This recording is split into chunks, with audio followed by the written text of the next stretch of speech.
আজ বানাবো একদম ঝালঝাল করে চিংড়ি কষা রেসিপি, যা গরম গরম ভাতের সাথে অপূর্ব লাগে খেতে। সঙ্গে থাকুন, দেখতে থাকুন। আর একটা ছোট্ট রিকোয়েস্ট, প্লিজ আমার চ্যানেলকে সাবস্ক্রাইব করে দেবেন একটু। এখানে চিংড়ি নিয়েছি 500 গ্রাম মতন, ভালো করে ধুয়ে বেছে রাখা আছে। আর রেসিপিটির জন্য যে যে শুকনো মশলাগুলো লাগবে তা হলো ধনে, সর্ষে, পোস্ত, শুকনো লঙ্কা, দারচিনি, এলাচ, লবঙ্গ, গোলমরিচ। আর লাগবে কারি পাতা। হ্যাঁ, কারি পাতা দিয়ে এটা করব। এবার একটি শুকনো ফ্রাই প্যানে নেব 2টো শুকনো লঙ্কা, 1টি স্টিক দারচিনি, 2টো এলাচ, 5টা লবঙ্গ, 5টা গোলমরিচ এবং 1.5 চামচ মতন গোটা ধনে। সবগুলো দিয়ে ভালো করে ভেজে নেব একটু। তারপরে দেব 1 চামচ পোস্ত, 1 চামচ সর্ষে। এগুলো সবগুলো দিয়ে আমরা ভালো করে ড্রাই রোস্ট করে নেব। আর সব শেষে দেব কারি পাতা। এখন মশলাগুলো ড্রাই রোস্ট হয়ে গেলে মিক্সির বাটিতে দিয়ে গুঁড়ো করে নেব।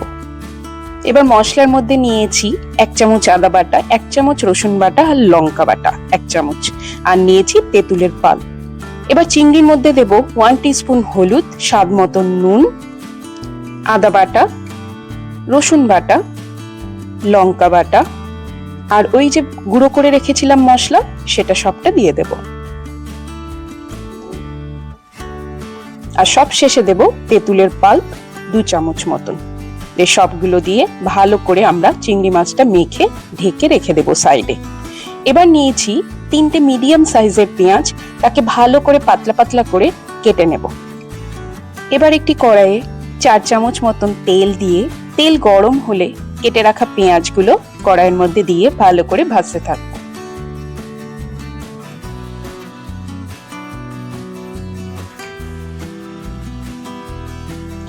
দেখুন পেঁয়াজটা লাল লাল করে ভাজা হয়েছে।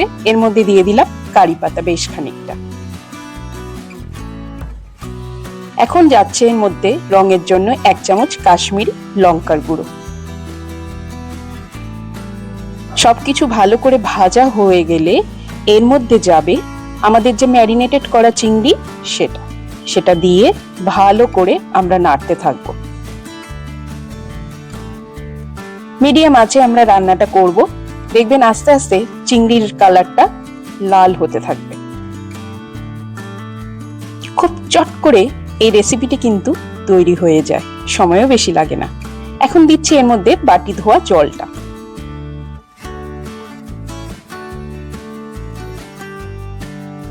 দেখুন রং অনেকটা আমাদের চেঞ্জ হয়ে এসছে। এবার এর মধ্যে যাবে 1 টিস্পুন গুড়। কারণ আমি ঝাল দিয়েছি, টকও দিয়েছি, তাই একটু স্বাদের ব্যালেন্স করার জন্য আমি চিনির বদলে এখানে গুড় ইউজ করছি। গুড় দেওয়ার পর ভালো করে আমরা চিংড়ি মাছকে নেড়ে নেব। আপনারা চাইলে গুড়ের বদলে চিনিও দিতে পারেন। তেলটা যখন ভেসে উঠবে এর মধ্যে দেব 1/2 কাপ মতন গরম জল।